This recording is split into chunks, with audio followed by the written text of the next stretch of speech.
이스라엘 전통에 우리가 모든 성경이 사실 이스라엘의 전통에서 나온 거잖아요. 가장 축복된 인사가 뭔지 아세요?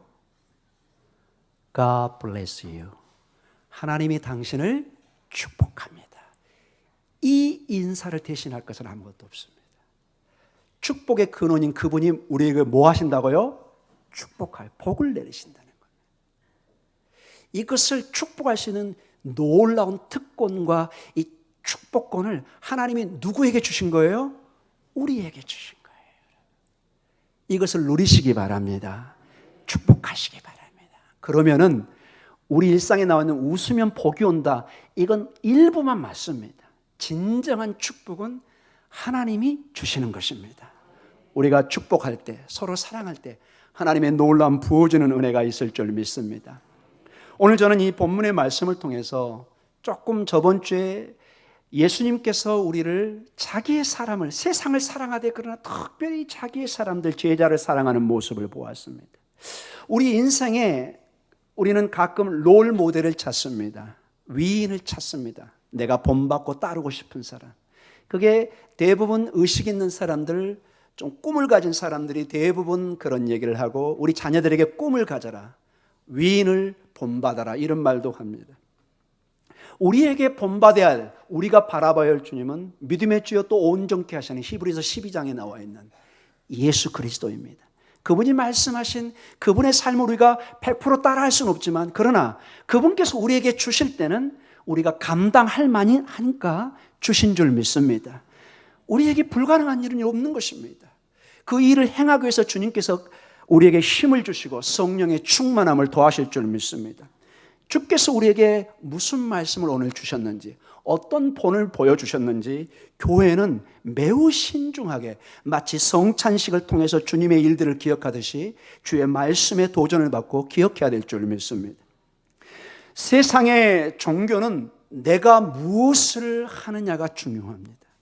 내가 어떻게 도를 찾고 어떻게 진리를 찾아서 하늘로 가는지, 땅에서 우리의 수고와 애씀을 통해서 하늘의 진리를, 지혜를 찾기를 원합니다. 모든 세상의 종교의 초점에는 땅에서 하늘로 올라가는 그러한 모양인 것을 보게 됩니다. 결국 보면은 나에게 초점이 있습니다. 나, 내 축복, 내 행복. 모든 게 결국, 우상이라는 건 결국 나의 투영입니다, 여러분. 내가 중심에 있는 것입니다. 그러나 주님은 얘기합니다. 아니다. 네가 너 자신만을 바라볼 때는 거기는 생명이, 복이, 축복이 없다. 주님은 말씀하십니다. 전혀 다른 각도로 나를 바라보라, 이렇게 말씀하십니다. 주님을 바라볼 때 놀랍게 생명이, 희망이, 소망이, 구원의 길이, 하늘의 길이 열리기 시작합니다.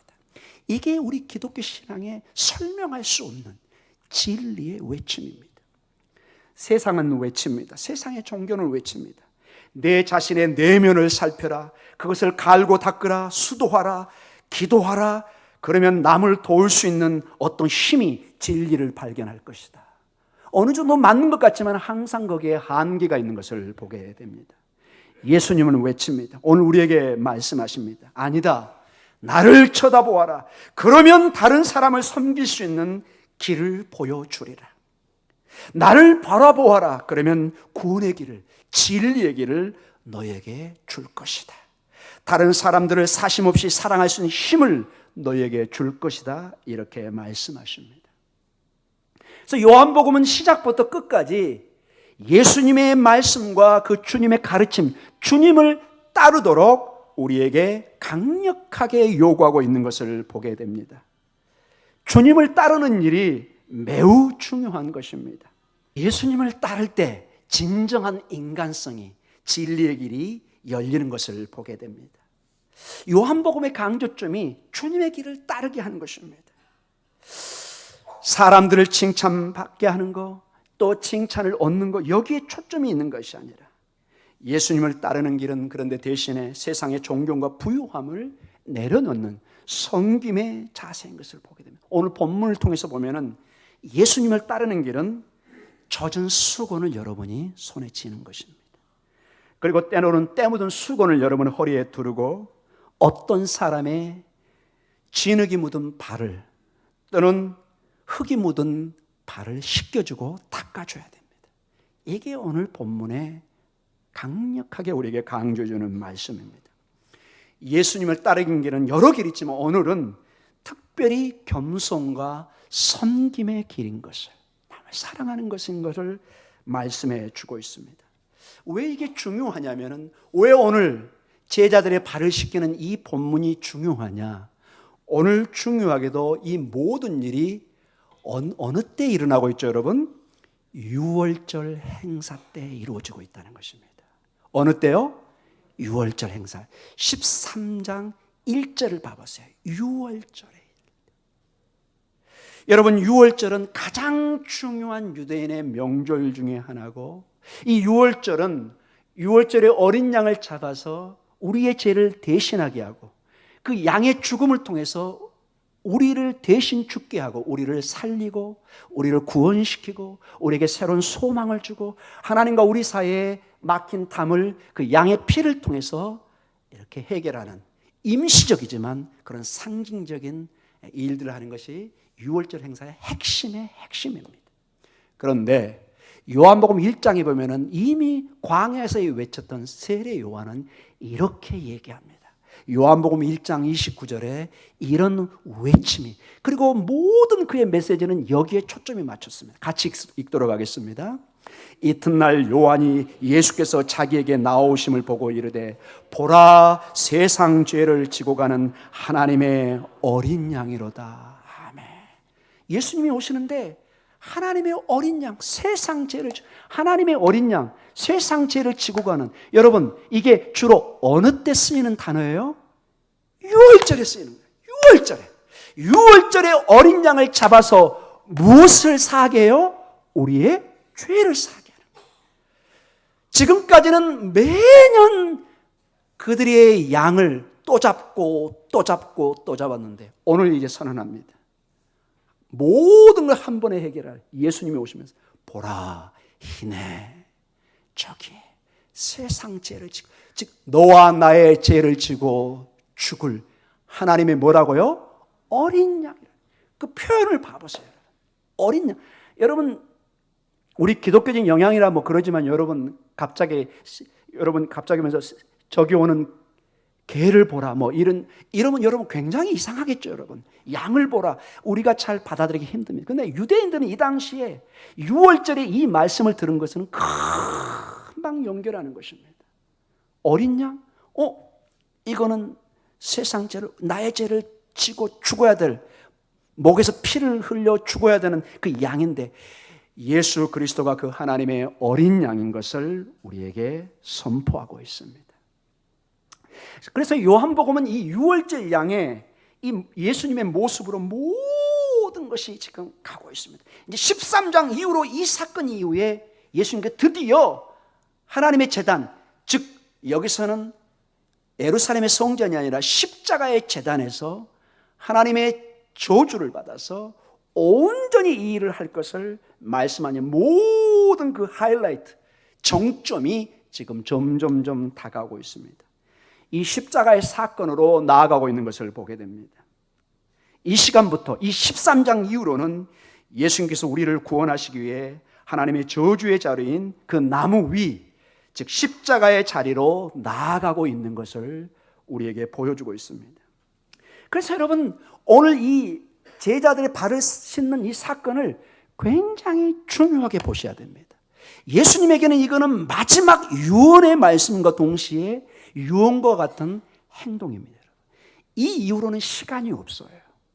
그런데 지금 바로 십자가에 돌아가시기 직전에 무엇을 하고 있다고요? 그 중요한 허리띠에 수건을 메고 제자들의 발을 씻기는 아주 특이한 행동을 합니다. 무엇일까요, 여러분? 우리 성도들이 이 성찬식을 기념하듯이 이 사건, 오늘 제자들의 발을 씻는 이 사건을 매우 중요하게 보셔야 됩니다. 사랑하는 성도 여러분, 고대 세계는 지금도 그렇지만 대부분 고대 세계는 절대로 주인이 종의 발을 씻지 않습니다. 있을 수 있긴 있겠죠. 그러나 거의 전무합니다. 거의 상식을 깨는 일입니다. 스승이 제자의 발을 씻는 일이 많을까요? 적을까요? 거의 없습니다. 반대로 종이 주인의 발을 씻어야 되고 제자가 스승의 발을 씻는 경우는 있습니다. 이 반대는 없습니다. 근데 오늘 어떻게 하죠? 만왕의 왕이신 주님께서 그리고 제자들의 주인이신 주님께서 제자들의 발을 씻기는 아주 혁명적인 도저히 이해할 수 없는 놀라운 일을 펼치고 있는데 이것이 오늘 우리 교회에 우리 성도들에게 주는 메시지가 아주 깊고 무겁다고 볼 수 있습니다. 우린 저번 주에 요한복음 13장 1절을 통해서 예수님께서 자기의 사람을 세상을 사랑하지만 특별히 자기의 사람 즉 죄자들을 더 넓게는 우리 교회 여러분과 저를 얼마나 사랑하시는가를 우리는 집중적으로 보았습니다. 우리 요한복음 13장 1절을 다시 한번 보도록 할까요? 6월절 전에 예수께서 자기가 세상을 떠나 아버지께로 돌아가실 때가 이른 줄 아시고 세상에 있는 자기 사람들을 사랑하시되 끝까지 사랑하시니라. 아멘. 하나님의 세상을 이처럼 사랑하셔서 사랑하지만은 그러나 또 여기 성경 본문에 보면 자기의 사람들, 제자들, 자기 사람들 여기서는 제자들이죠. 제자들을 사랑하는데 자 오늘 13장 4절과 5절을 보니까 그 사랑의 모습을 무엇으로 표현하고 있죠? 발을 씻는 모습으로 보여주고 있습니다. 자, 그래서 오늘 저는 이 예수님께서 의도적으로 이 일을 하고 계시고 어떤 중요한 메시지가 있는가를 여러 가지가 있겠지만 두 가지를 통해서 도전을 받기를 원합니다. 먼저 가장 중요한 교훈은 이러한 예수님의 섬김의 모습은 어떤 사람도 섬김의 위에 존재하지 않는다는 것입니다. 그 누구도 섬김만 받고 나는 너희를 섬길 수 없어 나는 위대한 사람 이렇게 말할 수 없다는 것입니다.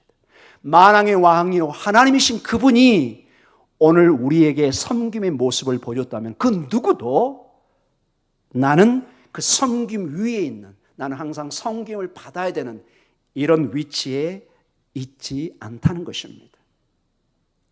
만약 우리의 주인인 예수님께서 겸손히 다른 사람을 섬겼다는 것은 우리도 예외 없이 다른 사람을 섬겨야 한다는 것입니다.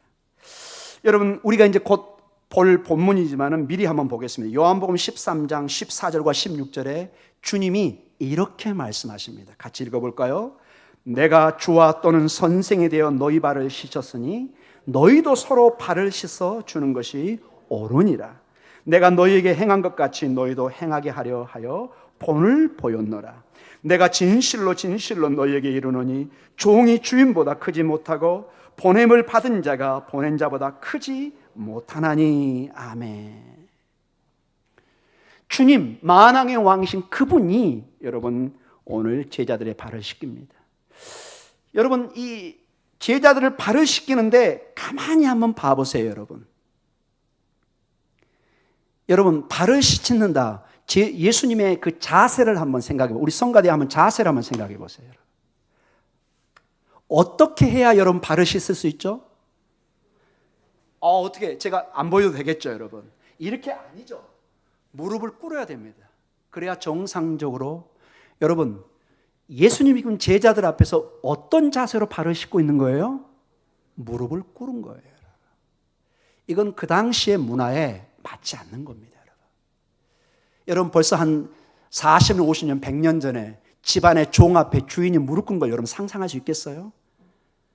경을 칠 일이 아닌가요, 여러분? 거의 불가능한 우리 문화의 습관입니다. 2000년 전에는 말할 것도 없습니다, 여러분. 노예는 물건입니다, 여러분. 예수님의 이 모습을 보면서 우리에게는 많은 도전을 주고 있는 것을 보게 됩니다. 그래서 우리는 남을 섬기지 못하고 사랑하지 못하는 것을 변명거리로 삼아서는 안 됩니다. 주님의 이 모습을 보고 반드시 여러분은 도전을 받아야 해요. 왜냐? 여러분과 저 중에 그 누구도 주님 위에 있지 않아요. 여러분이 아무리 나이가 많든지 어떤 위치에 있든지 주님의 이 말을 변명할 수 없습니다. 저도 마찬가지입니다. 이럴 때는 아멘 해주시면 더 힘이 될 것 같습니다. 아멘. 예외가 없어요, 여러분. 나는 이것 때문에 못해요. 저것 때문에 안 됩니다. 여러분, 주님이 나중에 책임을 물으십니다. 내가 무릎을 꿇었는데 왜 너는 무릎을 꿇지 않았느냐? 이렇게 물으십니다. 혹시 나는 나 자신을 너무 높게 생각하지는 않습니까?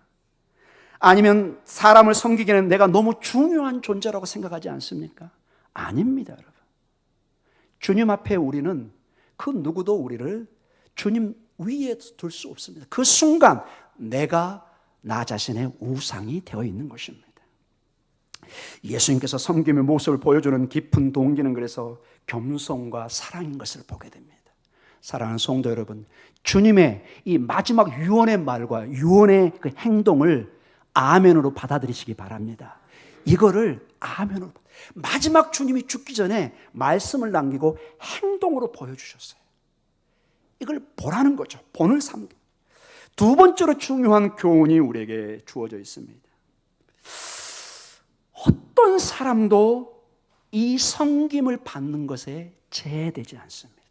아래에 있지 않습니다. 누구도 그 위에 있지 않고 누구도 여러분의 사랑에서 제해될 수 없습니다. 누구는 난 사랑할 수 없어. 누구는 난 사랑할 거야. 이거 안 된다는 것입니다. 어떻게 할 수 있느냐? 여러분, 놀랍게도 요한복음 13장 2절을 한번 봐보십시오. 2절을. 여기에 여러분 아주 쇼킹할 내용이 나와 있습니다. 쇼킹할 내용을. 2절 같이 읽습니다.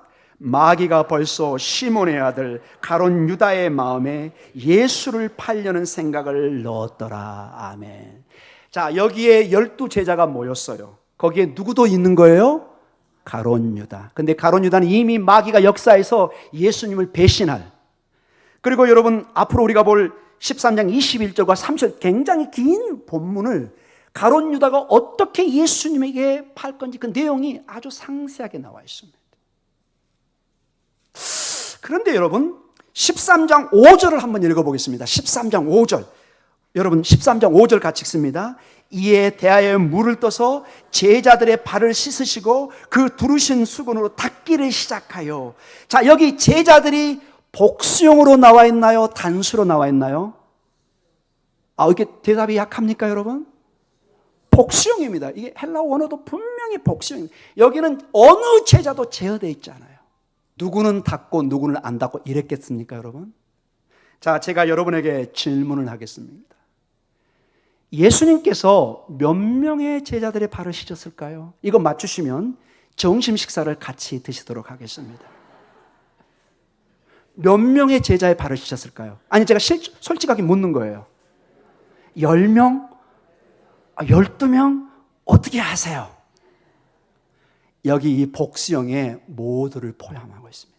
이 얘기는 이 예수님을 배신할 가룟 유다의 발도 씻어 주셨다는 것입니다. 너무 놀라운 일입니다. 제가 이 본문을 묵상하는데 이걸 한 번도 내가 생각해 보지 않았던 본문이구나. 근데 가룟 유다가 나오고 복수형으로 제자들의 발을 씻겼다. 예수님은 가룟 유다가 당신을 배신할 것을 너무나 잘 알고 있었습니다. 나중에는 몇 번의 기회를 줍니다. 저는 이 본문을 보면서 그런 묵상의 생각이 들더라고요. 아마 가룟 유다가 본문에 안 나와 있지만 한 중간쯤 있었을 때죠. 처음은 아니었던 것 같고 발을 씻깁니다. 가룟 유다는 이미 마음에 주님을 팔려고 은 30에 팔려고 마음을 먹었어요. 자기에게 다가오고 자기 그 더러운 발을 막 씻겨요. 가룟 유다는 아마 상당한 갈등이 있었고 아직 기회가 있었던 것을 보게 됩니다. 그리고 나중에 떡을 나눌 때 이 중에 나를 팔 자가 있느니라 할 때 전부 다 놀래가지고 주님 납니까? 아직 기회를 줘요. 근데 누구만 조용히 있죠? 가룟 유다만 가만히 있어요. 그 마음이 어땠을까? 주님의 마음도 어땠을까? 주님이 그 마음을 다 알고 가룟 유다의 발을 씻는데 유다야 안녕 이랬을까? 아니면은 그냥 발만 보았을까? 여러 생각이 왔습니다. 이렇게 고민하고 있어 이게 풀 수가 없는데 어떤 주석을 보니까 재밌는 내용이 나와 있어요. 만약에 나 같으면은 어떻게 가룟 유다의 발을 씻을 수 있었을까? 만약에 나를 배신한 원수 같은 애가 발이 있어요. 가룟 유다 같은 존재가. 여러분은 어떻게 하셨을까요? 대답하기 어렵죠. 이 주석가는 굉장히 솔직하게 적어놨어요. 여러분 기억해 두세요. 첫 번째로 가룟 유다 발에 휘발유를 붓는다. 두 번째로 나이타를 킨다. 뭐야 이거? 아마 그 사람 네, 솔직한 우리의 마음이라는 것입니다. 그런데 주님은 그렇게 하지 않으셨어요. 끝까지 참으시고 발을 씻고. 여러분 이스라엘에 가보면 너무 잘합니다.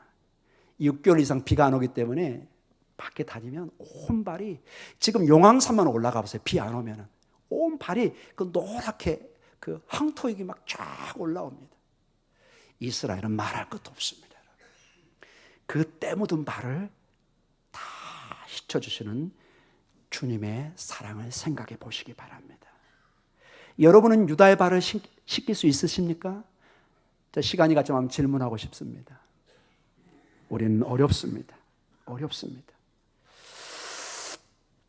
주님은 시키셨습니다. 그래서 이렇게 반문하고 싶습니다. 혹시 여러분의 삶 속에 가룟 유다만큼 더 원수 같은 사람이 있나요? 가룟 유다보다 더 심한. 크게 대답은 하지 마시고 가슴으로 한번 생각해 보세요. 발에 휘발유를 부어가지고 나이타를 켜고 싶은 사람. 우리 지휘자가 좀 크게 웃네요. 사랑하는 성도 여러분, 우리 모든 다 이렇게 연약합니다. 그런데 주님은 얘기합니다. 나를 본받아라. 내가 이 배신자의 발을 씻듯이 너희도 뭐하라? 서로 섬기고 씻으라는 것입니다. 여러분 이거는 여러분과 저에게 매우 중요한 도전의 말씀입니다. 이거를 가볍게 생각하시면 안 돼요. 여러분 13장 14절에 중요한 말씀이 있습니다. 13장 14절 같이 읽습니다.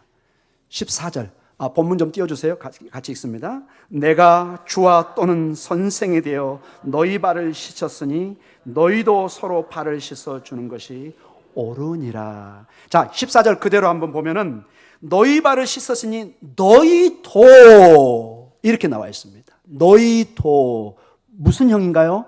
복수형입니다. 내가 선생의 너희 발을 씻었으니 너희도 서로 사랑하라. 너희도. 내가 이렇게 했으니 정말로 나를 배신한 십자가의 그 찢기는 죽음으로 나를 인도할 내 사랑하는 제자 중에 이런 사람도 내가 했는데 너희도 서로 사랑하라. 형제 자매들이 우리 섬김의 가장 우선순위가 되어야 된다는 것입니다. 물론 우리는 세상의 형제자매를 사랑해야 됩니다. 그러나 오늘 이 본문에서 보면은 우리의 우선적인 사랑은, 우리의 섬김의 대상은 누구라는 거죠? 교회 교우들입니다. 제가 엄밀하게 얘기하겠습니다. 여러분 가족이 여러분이 믿는다고 구원받지 않습니다. 제 말이 이해가 되시나요? 오해가 없기를 바랍니다. 여러분이 신앙이 좋다고 여러분 가족이 믿지도 않는데 여러분 때문에 그냥 구원받는 거, 그런 건 성경에 없습니다. 여러분. 모든 신앙은 각자가 인격적인 고백을 해야 됩니다. 여러분 아멘이죠?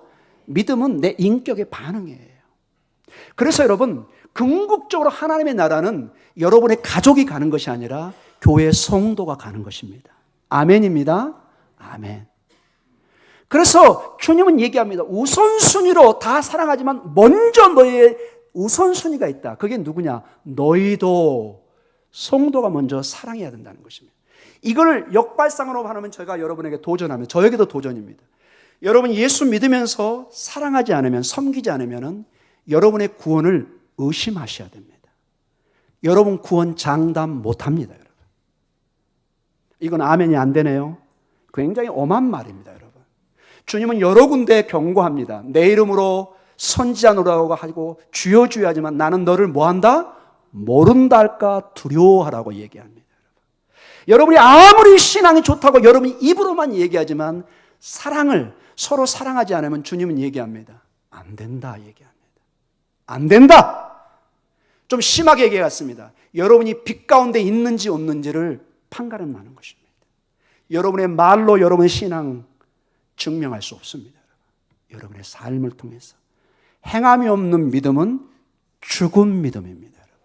죽은 자는 산 자의 길에 들어갈 수가 없습니다. 사랑하는 성도 여러분, 우리 모두는 예수님을 주님으로 공통적으로 고백합니다. 그래서 우리가 사랑해야 됩니다. 우리는 주님을 믿으면 그 나라에 가서 만날 것입니다. 그게 우리의 가족들입니다. 지금 사랑하지 못하면 거기 가서 만나지 못합니다. 여러분이 착각하시면 안 돼요. 예수님은 된다. 그 믿음이라는 것은 이것을 포함하고 있는 것입니다. 사랑하셔야 됩니다. 요한일서 4장 7절과 8절을 읽으면서 제가 오늘 말씀을 마치겠습니다. 사랑하는 자들아, 우리가 서로 사랑하자. 사랑은 하나님께 속한 것이니 사랑하는 자마다 하나님으로부터 나서 하나님을 알고 사랑하지 아니하는 자는 하나님을 알지 못하나니 이는 하나님은 사랑이심이니라. 우리가 사랑하지 않으면 하나님께 속하지 않아요, 여러분. 고린도전서 13장에 보면 아무리 여러분이 산을 움직이는 믿음이 있고 방언을 하고 별 얘기를 애언을 해도 사랑이 없으면 울리는 꽹과리예요. 아무것도 아니에요. 내 믿음은 사랑이 없으면 뭐라고요? 따라해보겠습니다. 아무것도 아니다. 아무것도 아니다. 이거를 심각하게 받으셔야 됩니다, 여러분. 심각하게 받으셔야 됩니다. 제가 그래서 제안합니다. 오늘 점심시간에 가서 인사도 하시고 저번에 못하셨던 옆에 있는 사람 밥을 또 한 번 주시기 바랍니다. 아멘. 사랑을 표현하세요. 여러분 때로는 마치 이겁니다, 여러분. 자식들 말 안 들으면 막 가슴이 부글부글 하죠. 그러는 내 자식 어떻게 하겠어요, 여러분? 내 자식 사랑하는 사람 누구예요? 부모입니다. 부모의 마음으로 사랑하시기 바랍니다. 주님의 말씀, 우리 성가대 사랑하시기 바랍니다. 아멘. 우리 장로님들, 우리 권사님들, 우리 집사님들, 우리 목동중학교 이 말씀을 듣는 여러분은 아직 기회가 있습니다. 여기 한 목사의 말로 듣지 마시고 오늘 본문을 통해서, 제 설교는 항상 본문에서 간다는 것을 여러분이 주목해 보시면서 주님이 말씀하고 계십니다. 여러분, 여러분의 자녀, 여러분의 손주 정말 눈에 넣어도 아프지 않고 사랑하는 그 마음으로 사랑하시기 바랍니다. 왜냐?